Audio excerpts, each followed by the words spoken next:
بسم الله الرحمن الرحيم عما يتساءلون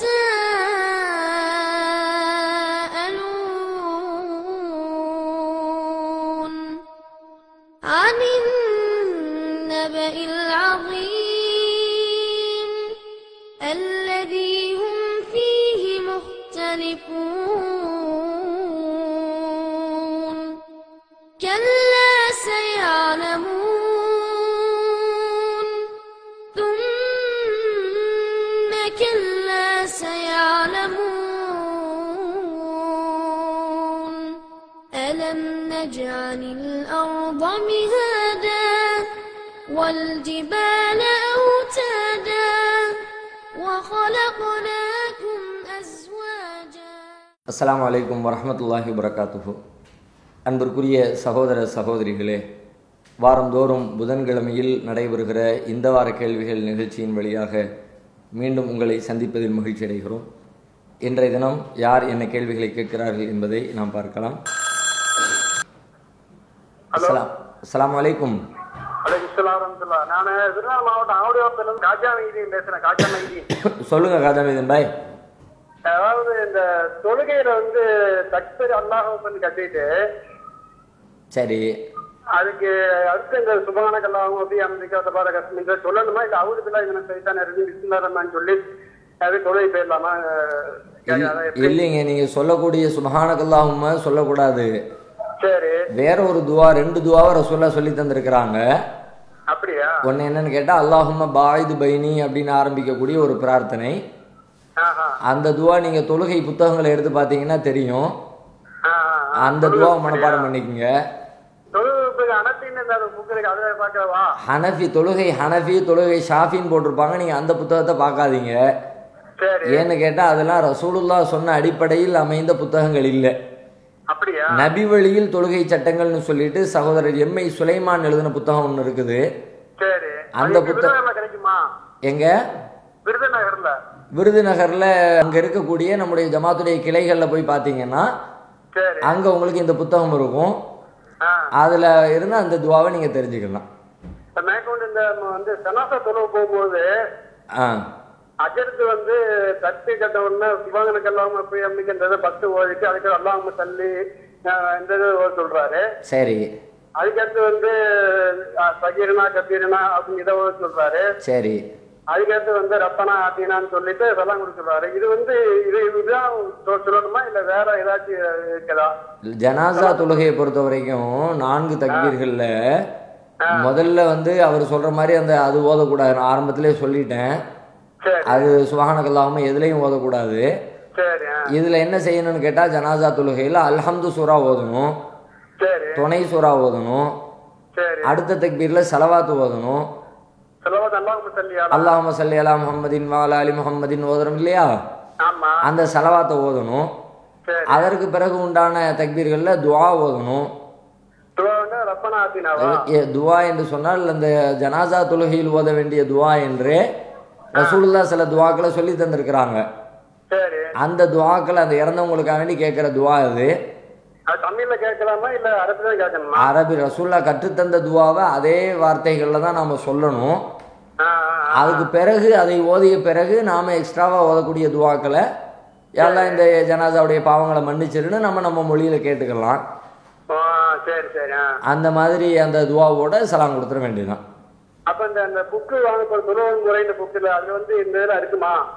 அந்த தொழுகை புத்தகத்திலேயே இந்த ஜனாசாவுடைய தொழுகையினுடைய விவரங்களும் அதுல இருக்குது. ஓகே, அஸ்ஸலாமு அலைக்கும். அஸ்ஸலாமு அலைக்கும். வலைக்கும் ஸலாம் வரஹ்மத்துல்லாஹி வபரகாத்துஹு. பதர் சமான் சென்னையில இருந்து பேசுறேன். சொல்லுங்க பத்ர் பாய். அதாவது சுன்னத்து தொழுகை 12 ரக்காத் சொல்றாங்க இல்லையா? ஆமா. அது எந்தெந்த வக்கத்துக்கு அது முன்பின் சுன்னத்தா வரும்? அதுக்கப்புறம் இடுப்புல நம்ம கயிறு போடுறாங்களே அது வந்து போடலாமா போடக்கூடாதா? இடுப்புல போடுற கயிறுனா என்ன அர்த்தத்துல கேக்குறீங்க? இந்த ஆடைகளை இறுக்கி கட்டுறதுக்காண்டி போட்டிருப்பாங்க அந்த கருப்பு கயிறு. சரி. அந்த கயிறு வந்து போடலாமா போடக்கூடாதா அப்படிங்கிறது மார்க்கத்துல அது நல்லது. அதாவது உபரியான 12 ரக்காத்துகளை யார் தினந்தோறும் தொழுது வருகிறாரோ அவருக்கு சுவர்க்கத்தில் ஒரு மாளிகை எழுப்பப்படும் அப்படின்னு ரசூல் ஸல்லல்லாஹு அலைஹி வஸல்லம் சொன்னாங்க. அதில் அவங்களுடைய கேள்வி என்னென்னா, அது என்னென்ன தொழுகையில் எத்தனை ரக்காத்துகள் தொழணும்னு கேட்குறாங்க. ஒரு நாளைக்கு 12 ரக்காத்துகள் கடமை அல்லாத ஃபர்ல் அல்லாத தொழுகைகள் 12 ரக்காத்து வருதா அப்படின்னு நீங்கள் பார்த்தால் போதுமானது. ஏன்னா சில அறிவிப்புகளில் இந்த தொழுகைக்கு முன்னாடி இத்தனை ரக்காத்து, இந்த தொழுகைக்கு பின்னாடி இத்தனை ரக்காத்து அப்படின்னு ஹதீஸுகளில் சிலதில் வந்தாலும் அவற்றிற்கு இடையில பல முரண்பாடுகள் இருக்குது. அதனால அதில் நாம் ஒரு தெளிவான முடிவை எடுக்க முடியாது. இது சரியா அது சரியாங்கிற குழப்பங்கள் நமக்கு ஏற்படுங்கிற காரணத்தினால நீங்கள் அதை ஓரம் கட்டிட்டு எண்ணிக்கை சார்ந்து அந்த இந்த தொழுகைக்கு அந்த தொழுகைக்கு என்று வரக்கூடிய அந்த எண்ணிக்கையை தவிர்த்து விட்டு பொதுவாக ஒவ்வொரு தொழுகைக்குமான முன்பின் சுன்னத்துகள் சொல்லப்பட்டிருக்கிறது. அது எல்லாத்தையும் கடைபிடிங்க. ஒரு நாளைக்கு 12 ரக்காத்துகளை கணக்கில் வைத்து கொள்ளுங்க. இந்த மாதிரி 12 அதுக்கு மேலே போகும், அதை பற்றி நீங்கள் கவலைப்பட தேவையில்லை. ஆனால் 12 கிராஸ் பண்ணிட்டீங்களா அப்படிங்கிறத மட்டும் நீங்கள் பார்த்தா போதும். அந்த வகையில் நீங்கள் ஒரு நாளுக்குள்ளே அது அடங்கிவிட்டால் நீங்கள் அந்த கேட்டகரிக்குள்ளே வந்துட்டீங்க, சொர்க்கத்தில் மாளிகை எழுப்பப்படுகிற பட்டியலுக்குள்ளே வந்துட்டதாகத்தான் அர்த்தமாக அமைந்துவிடும். ஒன்று. ரெண்டாவது என்ன கேட்குறாங்கன்னா, இடுப்பில் கயிறு கட்டுறாங்களா, அது கட்டலாமான்னு கேட்குறாங்க. இந்த இடுப்பு கயிறை பொறுத்த வரைக்கும் 2 வகையாக கட்டப்படுகிறது. ஒன்று, சாதாரணமாக சில பேர் தங்களுடைய ஆடைகள் கீழாடை அவிழ்ந்து விடாமல் இருப்பதற்காக கயிறை கட்டி அதை இழுத்து போட்டு இது பண்ணிக்குவாங்க. அந்த மாதிரி நோக்கத்தில் கட்டப்பட்டால் அந்த ஒரு தேவை இருக்குது, தேவைக்கு ஒரு கயிறு கட்டிக்கிட்டால் தப்பு கிடையாது. பரவலாக என்ன அர்த்தத்தில் கட்டப்படுதுன்னு கேட்டால், ஒரு கருப்பு கயிறு கட்டணும், கருப்பு கயிறுனா அது காற்று கருப்பு அண்டாது, பேய் பிசாசு அண்டாது அப்படின்ற நம்பிக்கையின் பேரில், பேயும் கிடையாது பிசாசும் கிடையாது அப்படின்ற பட்சத்தில் அதை விரட்டுறதுக்காக வேண்டிய ஒரு கயிறு கட்டுறதுங்கிறது நம்பிக்கை சார்ந்த விஷயமா போய்விடுகிறது. இல்லாத ஒன்றை நம்புவதும் இல்லாதவற்றிற்கு வைத்தியம் பார்ப்பதும் மனநோயாளி செய்கிற காரியமாக தான் இருக்கும். அதுவும் மார்க்க ரீதியாக அது குற்றமாகவும் அமைந்துவிடும். பொய்யான ஒரு நம்பிக்கையை உள்ளத்தில் ஏந்தி இருக்கிறோம். ரெண்டாவது, அந்த நம்பிக்கைக்கு இதில் தீர்வு கிடைக்கும் என்று சொல்லி நம்புகிறோம். அதை தாண்டி சில பேர் தங்களுடைய உடல் ஆரோக்கியத்துக்காக மந்திரிச்சு கட்டுகிற கயிறுகள் எல்லாம் உண்டு. அந்த மாதிரி எல்லாம் கயிறு கட்டப்பட்டால் அல்லாஹ் செய்யக்கூடிய வேலையை இந்த கயிறு செஞ்சிடும் அப்படின்ற நம்பிக்கை மாறி போய் விடுகிறதாக அர்த்தமாகிவிடும். அதனால இந்த நம்பிக்கை சார்ந்து கட்டப்படுகிற கயிறாக இருந்தால் அது கட்டக்கூடாது. வேற ஒரு தேவைக்காக வேண்டி எந்த நம்பிக்கையும் இல்லாமல் ஒரு கயிறு கட்டப்பட்டால் மார்க்கத்தில் அதில் எந்த குற்றமும் இல்லை. வலைக்கும் அஸ்ஸலாம் வரஹ்மத்துல்லாஹி வபரகாத்துஹு. நான் சென்னையில இருந்து ஃபஹ்மிதா பேசுறேன்.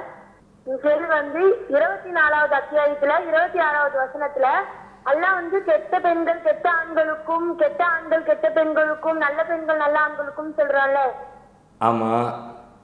அந்த வசனத்தை வந்து எப்படி புரிஞ்சுக்கிறது? இப்ப வந்து பார்த்தோம்னா எவ்வளவோ நல்ல பெண்கள் இருக்காங்க, அவங்களுக்கு கல்யாணம் பண்ணி கொடுத்தா அவங்க வந்து ஆலிமா படித்த பெண்களாவே இருந்தாலும் இல்ல மற்ற நல்ல பெண்கள் தான் நம்ம கண்ணுக்கு தெரியுது. ஆனா அவங்களுக்கு கிடைக்கிற ஆண்கள் பாத்தீங்கன்னா குடிகாரனாவோ இல்ல தப்பான ஆணாவும் இருக்கான்.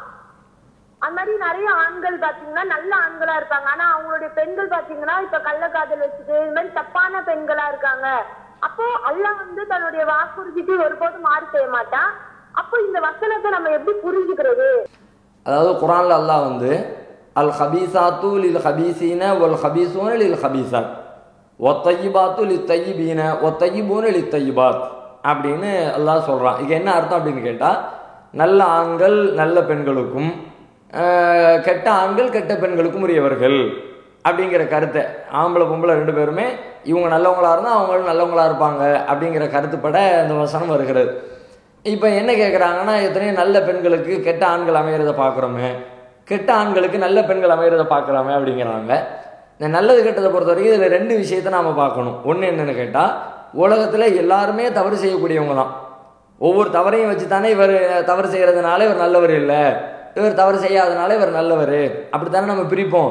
அந்த வகையில் பிரிக்கிறதா இருந்தால் நீங்கள் யாரையுமே 100% பெர்ஃபெக்டான தூயவர் என்ற வாதத்தை வைக்கவே முடியாது. எல்லாரிடமும் தவறுகள் இருக்கிறது. அப்போ எல்லாரும் அப்படி கலந்து தான் இருப்போம். அந்த தவறுடைய அளவு தான் கூடும் குறையுமே தவிர ஒட்டுமொத்தமாக தவறுகளை விட்டு அப்பாற்பட்ட தூயவர் என்ற பட்டியலுக்குள்ளே யாரும் இடம் பெற முடியாது அப்படிங்கிற விஷயம் ஒன்று. ரெண்டாவது என்னன்னு கேட்டால், இதில் என்ன அல்லாஹ் சொல்ல வர்றான்னா, இப்போ ஒரு கெட்ட ஆண் ஒருத்தர் இருக்கிறார், உதாரணமாக பாலியல் ரீதியாக வேறு பெண்களோடு தொடர்பு உடையவராக அவர் இருக்கிறார்னு வச்சுக்குவோம். அவர் தனக்கு துணைவி தேடும்போது எப்படி தேடுறாரு?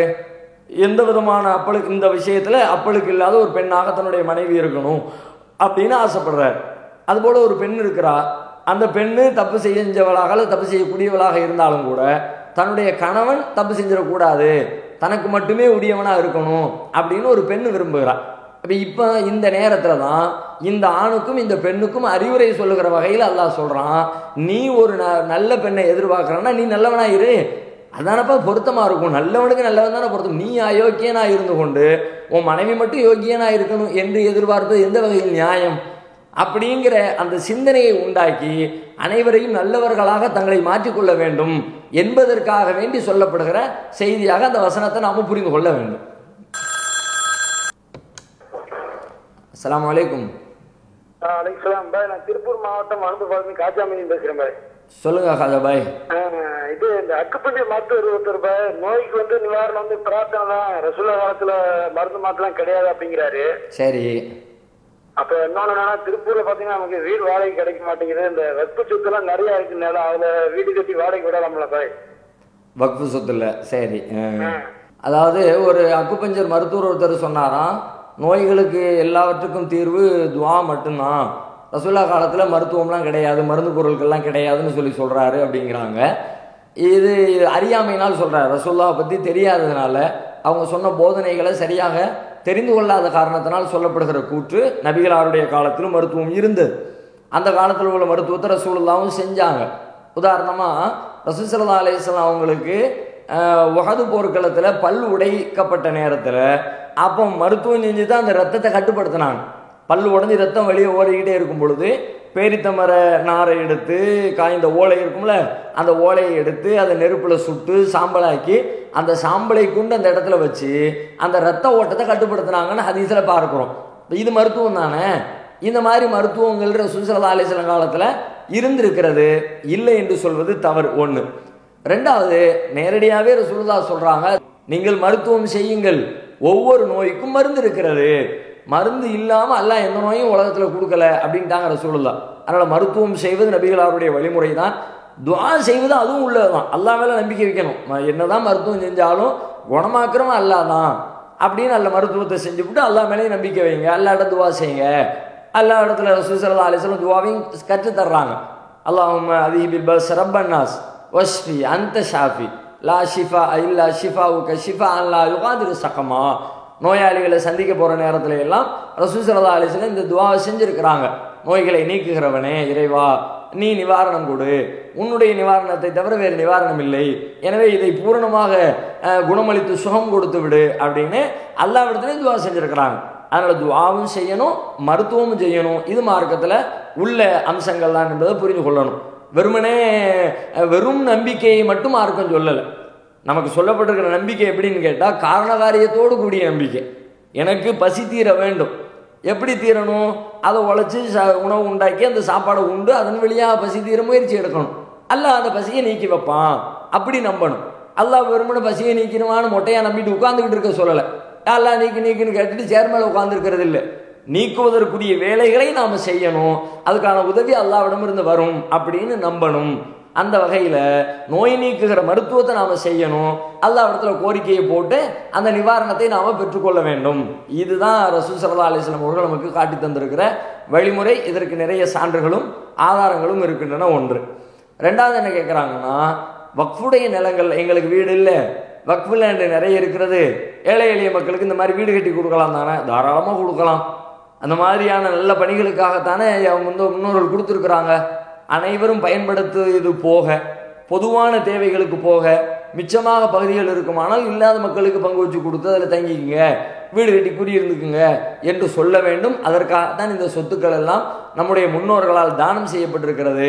ஆனால் இன்றைக்கு பல்வேறு பகுதிகளில் வக்ஃபு சொத்தை நிர்வகிக்கக்கூடியவர்கள் அதில் அக்கறையற்றவர்களாகவும், ஏழை எளிய மக்கள் மீது கருணையற்றவர்களாகவும், பொது சொத்துக்கள் குறித்து நம்மிடத்தில் மறுமையில் கேள்வி கேட்கப்படும் என்ற அச்சமற்றவர்களாகவும் இருக்கிற காரணத்தினால் தங்களுடைய சுய லாபங்களுக்கு பயன்படுத்தி கொள்ள பல இடங்களில் விரும்புகிறார்கள். அவர்கள் தங்களை திருத்திக் கொண்டு நல்ல வழிகளில் பயனுள்ள காரியங்களில் அந்த இடங்களையும் அந்த பொருட்களையும் பயன்படுத்த அவர்கள் முயற்சி எடுக்க வேண்டும். வலைக்கும் அஸ்ஸலாம் வரஹ்மத்துல்லாஹி வபரகாத்துஹு.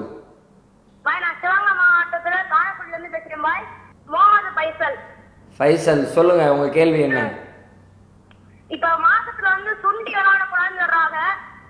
சரி, அப்ப கேரம் போர்டு விளையாடாம விளையாடக்கூடாதா? இதுக்கு விளையாட சொல்லுங்க. அதாவது சுண்டி விளையாடுறதுங்கிறது பிறருடைய கண்களில் போய் பாதிப்பை ஏற்படுத்தி விடும் என்பதற்காக வேண்டி அப்படி சொல்லியே தான் அதில் காரணத்தோடு வருது. சுண்டும் பொழுது சுண்டுகிற பொருள் அடுத்தவர் கண்ணில் போய் விழுந்து அந்த கண்ணுக்கு கேடு விளைவிச்சிரும், அதனால இந்த சுண்டுதலை தடை செய்கிறாங்க. அந்த மாதிரியான ஒரு சூழல் இருந்தால் நாம் சுண்டி விளையாடக்கூடாது. நாம் சுண்டுகிற இந்த சுண்டு பொருள் வந்து அப்படி ஒரு கேடு விளைவிக்கக்கூடிய பொருள் இல்லை அப்படின்னு தெரிஞ்சால் தாராளமாக விளையாடலாம். கேரம் போர்டுங்கிறது அந்த வகையில் உள்ளது. இது கண்ணுக்கு வந்து கண்ணை கெடுக்கக்கூடிய அளவுக்கு உண்டான ஒரு பொருளாக இல்லை என்கிற காரணத்தினால் அதை பயன்படுத்துறதுல தப்பில்லை. அஸ்ஸலாமு அலைக்கும். அலைக்கும் அஸ்ஸலாம் வரஹ்மத்துல்லாஹி வபரகாத்துஹு. என் பேரு கோதரி, நான் திருநெல்வேலி மாவட்டம் செங்கோட்டை. நான் இப்போ கத்தர்ல இருந்து பேசுறேன். சொல்லுங்க, உங்களுடைய கேள்வி என்ன? அதாவது ஜிம்மா தொழுகையில வந்து இமாம் ஜமாத்தோட 2 ரக்காத் தான் தொழுதோம். சில பேர் வந்து ஒரு ரக்காத்துல வந்து சேர்ந்துக்கிறாங்க, சில பேர் வந்து அத்தஹியாத்துல இமாம் இருக்கும்போது வந்து சேர்ந்துக்கிறாங்க. அவங்க எப்படி அது அந்த 2 ரக்காத்து தொழுதா போருமா? சரி, எப்படி அதை விளக்கம் சொல்லுங்க. நல்லது. அதாவது ஜும்மாவுடைய தொழுகையில தாமதமாக வந்து சேர்றாங்க. சில பேர் 2 ரக்காத்துல வந்து சேர்றாங்க, 2 ரக்காத்துல அத்தஹியாத்துல வந்து சேர்றாங்க. அவங்க எப்படி அந்த ஜும்மா தொழுகையை வைத்துக் கொள்வது? 2 ரக்காத்து தொழுதா போதுமா, அல்லது ஜும்மா தொழுகை கிடைக்கல என்று சொல்லி 4 ரக்காத்து துஹராக தொழணுமா, எப்படி தொழுவதுன்னு கேட்குறாங்க. ஜும்மாவை தொழுகையை பொறுத்த வரைக்கும் 2வது ரக்காத்தை யார் அடைந்து கொண்டாரோ, 1 ரக்காத்தை, 2 ரக்காத்துனா 1 ரக்காத்தை, 1 ரக்காத்தை யார் அடைந்து கொண்டாரோ அவர் ஜும்மாவை அடைந்து கொண்டார் என்று நமக்கு சொல்லப்பட்டிருக்கிறது. அந்த வகையில் 1 ரக்காத்தை அடைதல் என்றால் என்ன? 2வது ரக்காத்தினுடைய ருக்குவில் இருக்கிற பொழுது போய் நாம் சேர்ந்துட்டோம்னா நமக்கு 1 ரக்காத்து கிடச்சிட்டுன்னு அர்த்தம். ருக்குலேருந்து இமாம் எழுந்த பிறகு நாம் போய் சேர்ந்தால், சஜிதாவில் இருக்கும் பொழுதோ அத்தஹியாத்தில் இருக்கும் பொழுதோ போய் சேர்ந்தால் 1 ரக்காத்து நமக்கு கிடைக்கலன்னு அர்த்தம். அப்போ 1 ரக்காத்து கிடைத்தால் 2 ரக்காத்து தொழுதா போதும்பானது, ஜும்மா கிடச்சிச்சின்னு அர்த்தம். 1 ரக்காத்து கூட கிடைக்கல, 2வது ரக்காத்தில் ருக்குலேருந்து இமாம் எந்திரிச்ச பிறகு தான் இவர் போய் சஜிதாவில் இருக்கும்போதோ அத்தஹியாத்தில் இருக்கும்போதோ போய் சேர்ந்திருந்தாருன்னா அவர் 2 ரக்காத்து தொழ முடியாது, 4 ரக்காத்துகள் லுஹர் தொழுவதாக தொழுது கொள்ள வேண்டும். அஸ்ஸலாமு அலைக்கும். ஆதம் சாப்பிள்னு சொல்லி சொல்லுவாங்க இல்லையா, ஜென்ஸோட தொண்டையில வந்து ஜிப்ரீல் அலைஹிஸ்ஸலாம் பிடிச்சதுனாலதான் அவங்களுடைய தொண்டை குழியில வந்து லைக் அந்த ஆதம் சாப்பிள் இருக்கு அப்படின்னு சொல்லி சொல்லுவாங்க இல்லையா. சரி, அது ஹதீஸ்ல ஆதாரபூர்வமானதா? பிகாஸ் ஜிப்ரீல் அலைஹிஸ்ஸலாம் வந்து ஆதம் நபி ஆப்பிள் சாப்பிட்டப்போ பிடிச்சதா ஹதீஸ் இல்ல இல்லையா, ஆனா ஆதம் சாப்பிள் தானே அதை சொல்லுவாங்க, அதனால அது ஒரு ஹதீஸ், அது ஒரு டவுட் இருக்கு. அதுக்கு பேர் வந்து அந்த ஆப்பிளுக்கு பேர் ஆதம் சாப்பிட்டதுமாங்களோ? ஆமா, அது தொண்டையில இருக்கிறது வந்து ஆடம் சாப்பிள் அப்படின்னு சொல்லுவாங்க. ஜென்ஸோட தொண்டையில இருக்கிற ஆடம் சாப்பிள் அப்படின்னு சொல்லுவாங்க. சரி சரி சரி. அதே மாதிரி இப்ப வந்து வைரலா வந்து வீடியோஸ் எப்படி வருது அப்படின்னா, குர்ஆன் ஆயத்துல வந்து ஆக்ஷன் மூலியமா சொல்லி கொடுக்குறாங்க இல்லையா, அந்த மாதிரி வீடியோஸ் வருது. அது நமக்கு ப்ரிஃபரபிளா? அது மாதிரி நம்ம பிள்ளைங்களுக்கு சொல்லி கொடுக்கலாமா? குர்ஆன் ஆயத்தோட மீனிங் வச்சு ஆக்ஷன்ஸா சொல்லி கொடுப்பாங்க, அது மாதிரி நம்ம செய்யலாமா? சரி, அதாவது தொண்டையில இந்த பகுதிக்கு வந்து ஆதம் சாப்பிள்னு சொல்லுவாங்களாம். அதை வச்சு என்ன கேட்குறாங்கன்னா, ஆதம் நபி வந்து பழத்தை சாப்பிடும் பொழுது அந்த தடுக்கப்பட்ட கனியை சாப்பிட்டாங்கன்னு வருது இல்லை, தடுக்கப்பட்ட மரத்தின் பக்கம் நெருங்காதீர்கள் நல்லா சொன்னால், அதை சாப்பிடும்போது ஜிப்ரீல் அலைஹிஸ்ஸலாம் வந்து பிடிச்சிட்டாங்க, அதனால தான் அந்த இடத்துக்கு அந்த பேர் வந்திருக்குன்னு சொல்கிறாங்களே, அது சரியான்னு கேட்குறாங்க. அப்படி ஒரு செய்தி கிடையவே கிடையாது. ஆதம் அலைஹிஸ்ஸலாம் சாப்பிட்டுட்டாங்க, சாப்பிட்ட பிறகு அவங்களுடைய ஆடைகள்லாம் விலகியது, என்னென்ன நடந்துச்சுன்னு குர்ஆன் சொல்லுது. இப்படி ஒரு நிகழ்ச்சி குர்ஆன்லையும் சொல்லப்படலை, ஆதாரபூர்வமான நபிமொழிகள்லையும் நமக்கு சொல்லப்படலை. அதனால் இந்த செய்தி தப்பான ஒரு செய்தி, இதை நாம் சொல்லக்கூடாது, இந்த செய்தி இல்லவே இல்லை. ஒன்று. ரெண்டாவது என்ன கேட்குறாங்கன்னா, குர்ஆனுடைய வசனங்களை குழந்தைங்களுக்கு சொல்லிக் கொடுக்கும் பொழுது ஆக்ஷனோடு சொல்லிக் கொடுக்கறது, அந்த அந்த வசனத்துக்கு தகுந்த மாதிரி வாயை பற்றி ஒரு வார்த்தை வருதுன்னா வாயை காட்டி ஆக்ஷன் பண்ணுறது, கண்ணன்னா கண்ணை காட்டி ஆக்ஷன் பண்ணுறது, கைகள் விரிக்கிற சம்மந்தமாக வரும்பொழுது கைகள் 2ஐயும் விரித்து அந்த வசனத்தை சொல்லிக் கொடுக்கறது, இது செய்யலாமான்னு கேட்குறாங்க. தாராளமாக செய்யலாம், இது ஒன்றும் தவறானது கிடையாது. இன்னும் சொல்ல போனால் குர்ஆன் என்பது ஒரு அறிவுரை தானே, ஒரு போதனை தானே. போதனை என்பது எப்படி இருக்கணும்? அது மக்கள் புரிந்து ஆக்ஷனோடு சொல்லும் பொழுது இன்னும் கொஞ்சம் புரிந்து கொள்ள எளிதாகத்தான் இருக்கும். அவர்கள் புரிந்து செய்கிறார்களோ இல்லையோ, குழந்தைகளை பொறுத்த வரைக்கும் இருந்தாலும் அதை கற்றுக் கொடுப்பதோ அப்படி செய்ய வைப்பதோ அதன் வழியாக ஒரு கருத்தை இப்படி கையை விரிக்கும் பொழுது அந்த இடத்துல இந்த வசனம் தான் வருது, இன்னும் அர்த்தம் தான் வருது என்பதை குழந்தைகள் விளங்கிக் கொள்கிற வகையில் கற்றுக் கொடுப்பதோ மார்க்கத்தில் தவறானது கிடையாது, தாராளமாக கற்றுக் கொடுக்கலாம். அஸ்ஸலாமு அலைக்கும். வலைக்கும் சலாம். நான் இளையாங்குடியிலிருந்து மஹ்பூல் பேசுறேன். மதீனாவில் வெள்ளிக்கிழமை ஃபஜ்ர் தொழுகையில சஜிதா சூரா ஓதிட்டு சஜிதா செய்யறாங்க. அப்படி செய்யும்போது நம்ம கூட சேர்ந்து செய்யணுமா இல்ல தொழுகையிலிருந்து விளைவிக்கணுமா? அதாவது தொழுகையில் வந்து வெள்ளிக்கிழமை காலையில் சூரத்து சஜிதா அலிஃப் லாம் மீம் சஜிதா சூறா ஓதி அதில் வந்து சஜிதா செய்கிறாங்க. ஏன்னா இந்த குர்ஆனில் 14 இடங்களில் சஜிதா செய்யணும்னு சொல்லி வச்சுருக்கிறாங்கல்ல. ஆதாரபூர்வமான நபிமொழிகளின்படி பார்த்தால் குர்ஆன் ஓதும் பொழுது 4 இடங்களில் சஜிதா செய்ததற்கு தான் நமக்கு சான்று கிடைக்கிறது. ஆனால் வேறு சில செய்திகளை எல்லாம் பலகீனமான செய்திகளை எல்லாம் கொண்டு 14 இடங்களில் சஜிதா செய்யணுங்கிற மாதிரி குர்ஆனில் பிரிண்ட் பண்ணி வச்சுருக்கிறாங்க. அந்த வகையில் அலிஃப் லாம் மீம் சஜிதா சூறா ஓதும் பொழுது அப்போ சஜிதா பண்ணிடுறாங்க. இது மாதிரி நேரத்தில் நம்ம என்ன பண்ணுறது அப்படின்னு கேட்குறாங்க. நாம் ஒருவேளை தெரியாமல் போய் நின்று அந்த அந்த ஒரு சூழல் அமைஞ்சிருச்சு அப்படின்னா வேறு வழியில் நீங்கள் இமாம் போகும்போது நீங்களும் போய் தான் ஆகணும். நீங்கள் அதை புறக்கணிச்சுட்டு நிற்க முடியாது. ஆனால் இது ஓதுறாங்க இப்படி தான் செய்வாங்க நமக்கு தெரிகிற கட்டத்தில் நாம் அவங்க பின்னாடி நிற்கக்கூடாது. இல்லாத ஒரு காரியத்தை செய்கிறாங்கன்னு சொல்லி சொன்னால் நம்ம தனியாக நின்று தொழுக வேண்டிதான், வேற ஒரு ஜமாத்தை உண்டாக்கிக்க வேண்டிதான். அவங்களுடைய அந்த தவறில் நாமளும் பின்தொடர்ந்து செல்வது ஏற்கத்தகுந்தது அல்ல. அஸ்ஸலாமு அலைக்கும்.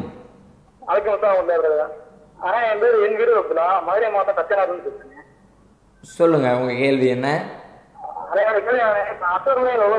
மௌனமா இருக்காம ஆமா ஆமா ஒரு ஹதீஸ் இருக்கு. அதாவது ரசூலுல்லாஹ் வந்து லோகர் நேரத்துலயும் வருவாங்களா வந்து சபாப் ரலியா கேட்டாங்க.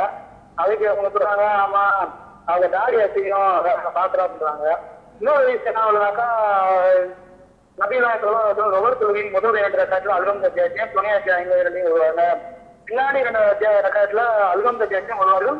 ஒரு சில வசனங்களை எங்களுக்கு கேட்கிற அளவுக்கு வருவாங்க அப்படின்றாங்க. அப்ப நம்ம எப்படி எடுத்துக்கிறது? லோகர் நேரத்துலயும் சத்தானுக்கு ஓதலாமா? அதுக்கு இந்த ஹதீஸ் ஆதாரமா அப்படின்னு. இன்னொரு கேள்வி என்னன்னா விஸ்வ தொகையில வந்து சலாம் கொடுக்கும் போது சுபஹானல் மலிக்குல் குத்தூஸ் சொல்றாங்க. சலாம் கொடுக்கும் போதுனாக்கா சலாம் அந்த கொடுக்க போற டைமா இல்ல குடிச்சு முடிச்ச வருமானே? அது 2 கேள்வி. எதுல எப்போ சொல்லுவாங்க? அதாவது வித்ரு தொழுகை கடைசி வித்ரு தொழுகை சலாம் கொடுக்கும் போது தொழுகை கொடுக்குறே அதுல சரி அதாவது சலாம் கொடுக்கும் போது சுபஹானல் மலிக்குல் குத்தூஸ் அப்படின்னு ரசூலுல்லாஹ் சொல்லுவாங்க அப்படின்னாங்க. நாங்க தாயிட்ட கேட்டதுக்கு குடிச்சு முடிச்சது முன்னாடி அப்படின்னாங்க. இல்ல பின்னர் அறிவிக்கல கொடுக்கும் போது தான் அறிவிக்காங்க அப்படின்னா அதான் டவுட்டா இருக்கு. ரெண்டு மட்டும் நல்லது. அதாவது தொழுகையில் வந்து லுஹர் அசர் நேரத்தில் ரசூல் ஸல்லல்லாஹு அலைஹி வஸல்லம் இன்னென்ன மாதிரி அலும் சூரா ஓதுறாங்க, துணை சூரா ஓதுறாங்க அப்படிலாம் வருது. அதை வைத்துக்கொண்டு நாமளும் அப்படி ஓதலாமான்னா சப்தமாக ஓதலாமா? ஏன்னா அவங்க ஓதுனா தானே இவங்க தெரிஞ்சிருக்க முடியும். சப்தமிட்டு ஓதுறதை கேட்டுட்டு தானே இவங்க ஓதுவாங்க. இப்போ நாமளும் சப்தமிட்டு ஓதலாமான்னு கேட்குறாங்க. சப்தமிட்டு ஓதக்கூடாது. ஏன்னா அதை ரசூலுல்லாஹ் மௌனமாக தான் ஓதிருக்கிறாங்க. வேறு செய்திகள் வழியாக அதை தெரிந்து கொள்கிறோம். இன்னும் சில செய்திகளில் வருது குர்ஆன் ரசூல் ஸல்லல்லாஹு அலைஹி வஸல்லம் அமைதியாக மௌனமாக தான் ஓதுவாங்க லுஹர் அஸரில். அப்படி ஓதும் பொழுது நான் ஓதிக்கொண்டு தான் இருக்கிறேன் என்பதை காட்டுகின்ற வகையில் பின்னாடி இருக்கிற மக்கள் புரிந்து கொள்கிற வகையில் சில நேரங்களில் எங்களுக்கு கேட்க செய்வார்கள்னு வருது. உதாரணமாக ஓதிக்கிட்டே இருக்கும்போது ஈயாக்கணம் இப்படி போய்கிட்டு இருக்கும். ஓதுற பொழுதையே அது ஏதாவது ஒரு சின்ன வார்த்தையை அப்படி எடுத்து சத்தம் மாதிரி கேட்ட உடனே ஓதிக்கிட்டு இருக்கிறாங்க போல இருக்கு. இந்த மாதிரி புரிந்து கொள்கிற வகையில் ரசூலுல்லாஹ் ஓதி இருக்கிறாங்க. அதனால் லுஹர் அஸருடைய தொழுகைகள் என்பது மௌனமாக ஓதப்பட வேண்டிய தொழுகைகள் தான் ஒன்று. ரெண்டாவது வந்து வித்ரு தொழுகையில் வந்து சுபஹானல் மலிக்குல் குத்தூஸ் ஓதுவாங்க. சலாம் கொடுக்கும் போது என்று இருக்கிறது, இது சலாம் கொடுப்பதற்கு முன்பா பின்பா என்று கேட்குறாங்க. வேறு துணை சாதனங்கள் ஹதீஸ்களை வைத்து பார்க்கும் பொழுது சலாம் கொடுத்த பிறகு சொல்லக்கூடிய செய்தியாகத்தான், ஒரு திக்ராகத்தான் இது சொல்லப்பட்டிருக்கிறது. சலாம் கொடுத்து முடிச்ச உடனே சொல்லப்படுகிற வாசகம் தான் இது. ஹலோ, அஸ்ஸலாமு அலைக்கும். வலைக்கும் அஸ்ஸலாம் வரஹ்மத்துல்லாஹி வபரகாத்துஹு. ஹுமைரா சென்னையில இருந்து பேசுறேன். சொல்லுங்கம்மா, உங்க கேள்வி என்ன? போன வருஷம் ரமலான் பித்ரா எங்களால கொடுக்க முடியல, அதை இந்த வருஷம் ரமலானோட சேர்த்து கொடுக்கலாமா? அப்படி கொடுக்க தேவையில்லை. இந்த ஆண்டு ரமலானுக்கு மட்டும் நீங்கள் கொடுத்தா போதுமானது. வசதி இருக்கிற நேரத்தில் அந்த கடமையை அப்போ செய்யணும்.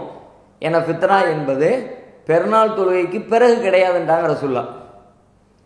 ஃபித்ராங்கிறது பெருநாள் தொழுகைக்கு முந்தி கொடுக்கப்படுறது. பெருநாள் தொழுகையை முடிச்சிட்டிங்கன்னா நீங்கள் வந்து அன்னைக்கு உங்கள்கிட்ட வசதியே இருந்தாலும் உங்களால் கொடுக்க இயலாது. அஸ்ஸலாமு அலைக்கும். இப்போ வந்து 1 லட்ச ரூபா பணம் கொடுத்து ஒரு கூட்டா பஸ் வாங்கினோம்னாக்கா அதுல வர லாபத்துல நம்ம செலவு செஞ்சுக்கலாமா? விவரம் சொல்லுங்கண்ணா. கூட்டு வியாபாரத்தில் பல பேர் சேர்ந்து ஒரு பஸ்ஸை வாங்கும் பொழுது வரக்கூடிய வருமானத்தை எல்லாரும் பங்கு வச்சு எடுத்துக்கிறது முறை தானே, ஒன்றும் தப்பு இல்லையே. அது வந்து நம்ம வந்து உழைப்பு இல்லாம வெறும் பணம் மட்டும் கொடுத்து பணத்தை வாங்கி நம்ம செலவு பண்ற மாதிரி இஸ்லாத்துல ஏற்குமான்னு. அது ஒன்றும் மார்க்கத்தில் தப்பு கிடையாது. பணத்தை திரட்டுவதற்கு ஒரு உழைப்பு அவசியமானது தானே. ஒரு பணம் வருகிறது என்றால் அந்த பணம் ஒன்றும் வானத்திலிருந்து கொட்டிடல. அந்த பணத்தை பெறுவதற்கு துவக்கத்தில் ஒரு உழைப்பு இருக்கத்தான் செய்திருக்கிறது. எனவே அந்த மாதிரி ஒரு பணத்தை முதலீடாக்கி அதன் வழியாக ஒரு பொருளாதாரத்தை பெருக்கிக் கொள்வது மார்க்கத்தில் எந்த தடையும் கிடையாது. அஸ்ஸலாமு அலைக்கும். வலைக்கும் சலாம் வரஹ்மத்துல்லாஹி வபரகாத்துஹு. சென்னையில இருந்து ஹாஜிரா பேசுறேன். சொல்லுங்க. முகமது நபி ஸல்லல்லாஹு அலைஹி வஸல்லம் அவங்க காலத்துல திண்ணை தோழர்கள் இருந்தாங்க இல்லையா? சரி, அவங்களுடைய பங்கு கொஞ்சம் சொல்லுங்க. திண்ணை தோழர்களாக இருந்தவங்க ரசூலுல்லாஹ்விடத்துல வெளியூர்ல இருந்து அடைக்கலம் தேடி வந்தவங்க, சொந்த வீடு வாசல் இல்லாம பள்ளிவாசலுடைய வெளிப்பகுதியிலே தங்கிக்கிட்டு இருந்தாங்க. அதுல சில பேரை ரசூல் ஸல்லல்லாஹு அலைஹி வஸல்லம் மதீனாவில் இருக்கிற சில பேரோட சேர்த்து விட்டாங்க. சேர்த்து அவங்க தொழில்துறை, குடும்பம், போக்குவரத்துன்னு டெவலப் பண்ணிக்கிட்டாங்க. இன்னும் சில பேருக்கு அப்படிப்பட்ட பொருளாதார வாய்ப்பு இல்லை. அதனால அவங்க வெளியிலிருந்து வரக்கூடிய உதவிகளை வாங்கி கொண்டு ரசூலுல்லாஹ் கற்றுத்தரக்கூடிய செய்திகளை கற்றுக்கொண்டு தேவைப்பட்டால் திடீரென்று மலை ஏறி விறகு வெட்டி இந்த மாதிரியான உழைப்புகளில் ஈடுபட்டு கொண்டு அவங்களுடைய வாழ்வாதாரத்தை கழிச்சுக்கிட்டு இருந்தாங்க. அஸ்ஸலாமு அலைக்கும். வலைக்கும் சலாம் வரஹ்மத்துல்லாஹி வபரகாத்துஹு. பை இப்போ வந்து ஒருத்தவங்க வந்து கார் வந்து டியூல எடுத்திருக்காங்க இன்ட்ரெஸ்ட். நம்ம வந்து அவங்கள்ட்ட நம்ம கடன் வாங்கி நம்ம எடுத்துட்டு யூஸ் பண்ணலாங்களா? அந்த மாதிரி வாங்கலாமா வாங்கக்கூடாதா? அதே மாதிரி இன்னொரு விஷயம் வந்து அது வந்து நமக்கு அந்த மாதிரி அந்த பாவம் வந்து நமக்கு வந்து சேருமா? இன்னொரு விஷயம் என்னன்னு பாத்தீங்கன்னா, இப்ப கோவளத்துக்கு போறோம், கோவளத்துல இருக்க பீச்ல போயிட்டு நம்ம போய் கொஞ்ச நேரம் இருந்துட்டு வரணும்னு நினைக்கிறோம். அந்த கோவளத்துக்கும் போக கூடாது அப்படின்னு சொல்றாங்க. அங்க இருக்கிற பூந்தி சும்மா நம்ம கடையில காசு கொடுத்து கூட வாங்கி சாப்பிடக்கூடாதுன்னு சொல்றாங்க. இது எப்படி? இது கோவளம்னா அந்த தர்காவுக்கு சொல்றீங்களோ? என்னங்க பாய்? கோவளம் தர்காவுக்கு போறத பத்தி சொல்றீங்களோ? தர்காக்கு அல்ஹம்துலில்லாஹ் அல்லாஹ்வுடைய நேரத்தினால போறது கிடையாது. நம்ம தௌஹீத்ல இருக்கோம் அல்ஹம்துலில்லாஹ். இப்ப இவங்க நிர்வாகத்தை இருக்க தொட்டு அந்த கோவளத்துக்கே போக கூடாது. அங்க இருக்கிற கோவளத்துல இருக்கிற அந்த பூந்திய கூட நம்ம காசு கொடுத்து நம்ம சும்மா வாங்கி அதுக்கு நல்லா இருக்கும்னு சொல்ற ஒரு காசுக்காக வாங்கி சாப்பிட்டாலும் அதுவும் இல்ல, கூடாது, சாப்பிடக்கூடாது அப்படிங்கிறாங்க. நான் கேக்குறது என்னன்னா, அங்க இருக்கிற பொருளை வாங்கக்கூடாதுன்னா அங்க எங்க இருக்கிற பொருள்? தர்காவில் இருக்கிற பொருளா இல்ல விக்கிறாங்க இல்லீங்களா? தர்கா வந்து விக்கிறாங்க பாத்தீங்களா கடைகள்ல, தர்கா வாசல்ல. சரி, தாள் அங்க வச்சு தாள் வச்சு விக்கிறாங்க இல்லீங்களா? அங்க வாங்க கூடாது, வாங்கி சாப்பிட கூடாதுன்னு சொல்றாங்க. அதாவது ஒருத்தர் வந்து வட்டிக்கு கடன் வாங்கி அல்லது லோன் வாங்கி அதுல ஒரு கார் வாங்கியிருக்கிறாரு. இப்ப அந்த காரை அவரிடமிருந்து நாம வாங்கி பிசினஸ் பண்ணலாமா அப்படின்னு கேட்குறாங்க. தாராளமா பண்ணலாம். ஆனால் எந்த வகையிலையும் அந்த வட்டியோடு நீங்கள் தொடர்பில் இருக்கக்கூடாது. அவர் வாங்கின வட்டி அவரை சார்ந்தது. மார்க்கத்தில் பொதுவாகவே ஒருத்தருடைய குற்றத்தை இன்னொருத்தர் சுமக்க மாட்டாங்க. அப்படின்ற பட்சத்தில் அவர் வட்டி வாங்கியிருந்தால் அந்த வட்டியை அடைக்கிறது, போக்குவரத்து எல்லாமே அவரை சார்ந்தது. அதனுடைய குற்றமும் அவரை சாரும். நீங்கள் அவரிடமிருந்து காரை பெறுகிற பொழுது நீங்கள் வட்டி கணக்கு எதுவும் போட்டுறாம இந்த வண்டிக்கு என்ன ரேட்டு, இந்த அப்படி ரேட்டு, வட்டி கலப்பில்லாத வகையில் அந்த தொகையை கொடுத்து விட்டு நீங்கள் அந்த வண்டியை பயன்படுத்துவதாக இருந்தால் அல்லது வாடகைக்கு எடுத்து ஓட்டுவதாக இருந்தால் கூட மார்க்கத்தில் இருந்து தப்பு வராது. ஏன்னா நீங்கள் அந்த வட்டியில் பங்கெடுக்கலை, அவர் தான் வட்டியோடு சம்பந்தப்பட்டவர். அவரிடமிருந்து இன்னும் வேறொரு கைக்கு மாறுது, வேறொரு வகையில் மாறுகிறது என்றால் மார்க்கத்தில் குற்றமாகாது. இதற்கு நிறைய சான்றுகளை நம்ம பார்க்கலாம். உதாரணமாக ரசூல்லா காலத்தில் யூதர்களுடைய பிரதான தொழில் வந்து வட்டி தொழில் தான். அவங்க விருந்து கொடுத்தா நீங்கள் சாப்பிடலான்னு குர்ஆன் சொல்லுகிறது. அப்போ வட்டியில் சம்பாதிச்சு தர்றது நம்ம சாப்பிட்றோமே, ஹலால் தானே. எதனால்? அவன் வாங்கினது வட்டி, நீங்கள் வாங்குறது அன்பளிப்பு. உங்களுக்கு ஒரு விருந்து கொடுக்குறாரு, நீங்கள் வட்டி வாங்கலை, அந்த வகையில் தான் இதுவும் வரும். மார்க்கத்தில் தப்பாகாது. நீங்கள் நான் வட்டியை கட்டிக்கிறேன் என்று சொல்வதோ அல்லது அந்த வட்டிக்குரிய கணக்கையும் சேர்த்து பார்த்து அந்த தொடர்ச்சியாக நீங்கள் கையில் எடுப்பதோ தப்பு. தனியாக இதுக்கான கொடுக்கல் வாங்கல் என்ன அப்படின்னு மார்க்க அளவுகோலுக்கு உட்பட்டு நீங்கள் அதை பயன்படுத்தி கொள்ளலாம், தவறு கிடையாது. ஒன்று. ரெண்டாவது, ஒரு தர்கா இருக்க பகுதியில் வந்து அந்த பகுதிக்கே போகக்கூடாதுங்கிறாங்க அதுக்கு வெளிப்பகுதியில் இருக்கக்கூடிய கடைகளில் போய் சாமான்கள் எதுவும் வாங்கக்கூடாது அப்படின்னு சொல்லி சொல்கிறாங்க அப்படிங்கிறாங்க. இதை பொறுத்த வரைக்கும் இது கூடுமா கூடாதான்னா, ஒரு இந்த மாதிரி சந்தைகள், திருவிழாக்கள், மார்க்கத்துக்கு முரணான காரியங்கள் நடைபெறக்கூடிய இடங்களை பொறுத்த வரைக்கும் பொதுவாக நம்ம அவாய்ட் பண்ணுறது நல்லது தான். ஹராமான காரியம் நடக்கிற இடத்துல நம்ம ஏன் நிற்பானேன்னு அந்த இடத்துக்கு போகக்கூடாது. ஆனால் அந்த பகுதியில் ஒரு கடை வீதி உண்டாக்கப்பட்டிருக்கிறது அப்படின்னா நம்முடைய தேவைக்காக வேண்டி அங்கே போய் ஒரு பொருள் வாங்குவது மார்க்கத்தில் குற்றமாகிவிடாது. இப்போ ரசூல்லா காலத்தில் இணை கற்பிக்கின்ற காரியங்கள் அரங்கேறக்கூடிய சந்தைகளே இருந்துச்சு. அந்த சந்தைகளில் முஸ்லீம்கள் வியாபாரம் செய்யவும் செஞ்சாங்க. அங்கே போய் பொருட்களை வாங்குறது, கொடுக்கறது அப்படியெல்லாம் நடந்திருக்கிறது. அதனால் இந்த அடிப்படையில் வெளியில் ஒரு கடை இருக்குது, அந்த கடையில் போய் சாமான் வாங்கிட்டு வந்துடுறேன் என்பது அது மார்க்கத்தில் குற்றமாக ஆகாது. அதே நேரத்தில் மக்களுக்கு சந்தேகம் ஏற்படாத வகையிலே நம்ம நடக்க வேண்டியதும் இருக்கிறது. ஒரு பொறுப்புல நிர்வாகத்தில் இருக்கிறவங்களா இருக்கும்போது அப்போ தர்காவுக்கு போயிட்டாங்கன்னு அதை பார்த்துட்டு நீங்கள் வெளியில் நின்று கடையில் நின்று வாங்கிட்டு இருப்பீங்க, அதை பார்த்துவிட்டு தர்காவுக்கு போயிட்டாங்கன்னு சொல்லி கிளப்பி விடுவாங்க. இதையெல்லாம் கவனத்தில் கொண்டு தேவையில்லை, தவிர்த்து கொள்வது நல்லது என்று சொல்லியிருப்பாங்க. அப்படி தவிர்த்து கொண்டால் ஓகே, மார்க்கத்தில் அது குற்றமாக ஆகிவிடாது. வெளியில் இருக்கிற கடையில் போய் ஒரு சாமான் வாங்கிவிட்டு வருவது என்பது மார்க்கத்தில் குற்றத்தை ஏற்படுத்தாது.